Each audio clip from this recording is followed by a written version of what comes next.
Hi, my name is Abdul Halim bin Kamal Zaman. I am a representative from EconSafe Research Group. Today, I would like to share a little information about ERP, also known as Enterprise Resource Planning. First of all, what is ERP? ERP is an integrated management of core business process, often in real time and mediated by software and technology. ERP usually refers to a software that is used to collect, manage, share, store, and other business activities. The history of ERP began with early attempts at using calculating machines for business in the 1940s. The focus on factory output increased and computing solutions were created in the 1960s. The first usage of ERP was in 1990s. It was be able to deal with other business functions like engineering, finance, accounting, and more. In 2005, the trend has turned towards cloud software solution and move away from traditional client-server models. Today, we are going to focus more on cloud ERP. How does it differ from other types of ERP based on functionality, benefits, and more?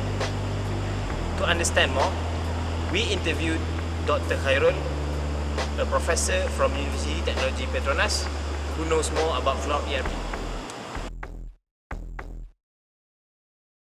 To you, what is cloud ERP? Well, basically, if you talk about ERP is basically a system that integrate business functions together. For example,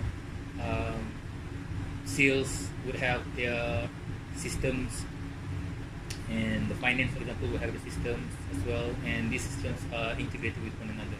Okay, so there are many ways that the ERP systems can be implemented, whether the client buy the ERP system from a vendor, or they build them themselves. Or another way of doing that is by subscribe to cloud. Okay, just like I mentioned just now, for cloud ERP, the client does not have to have their own server, does not have to have their own people to actually maintain the ERP.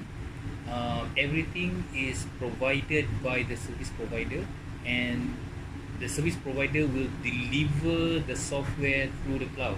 So which means that the client will log in and use the ERP software that is provided by the service provider.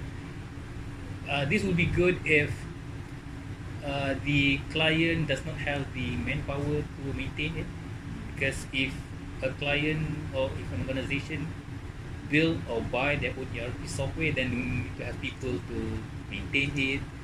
They will need to have strong manpower to do some probably enhancement or configuration, and that's the difference between the two. Cloud, the client does not have to think about server space, hardware. They only need to think about access is always available, provided by the cloud.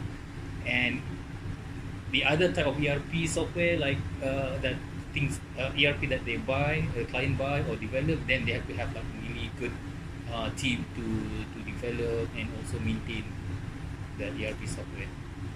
What are the advantages and disadvantages of ERP cloud? For the advantage, I think that the cost will be a bit cheaper. Client would have or the client would have a peace of mind in maintaining their ERP software. They don't have to think. That's the advantages that I can think of. The disadvantages, of course, one thing, it is cloud ERP is based on internet technology. Okay, so if connection is down, then they cannot use the ERP software. So that is one disadvantage. But I think that if you want to compare advantages and disadvantages, cloud has more advantages as compared to disadvantages, because of the benefits that the organization would have if they adopt cloud ERP. What could be the next after cloud ERP? What could be? there are two that I can really think of. First is the services or software, ERP software is delivered through not only through desktops or laptop, but also through mobile phones. That's one. Secondly is the use of this database technology called in-memory. Okay, in-memory. So this in-memory is different from the actually in-memory mobile. Probably it has it's already in place now, but the adoption could be a bit slow lah, But those are the two areas that is moving forward in ERP. Okay, the mobile and also the in-memory database. In-memory database, instead of it is like your typical database. Instead of having rows, the searching of records is through rows. This one is searching records based on columns. So it provides a much quicker access. The performance of the database could be increased as well, because if you using the typical database if you want to search record, you have to go like one record at a time. So if you have thousands of records, then you have to go like thousands of records. But this one is based on columns. They can just straight away go to the respective columns and look for the records. That's one. Number three, if now I remember, is data analytics.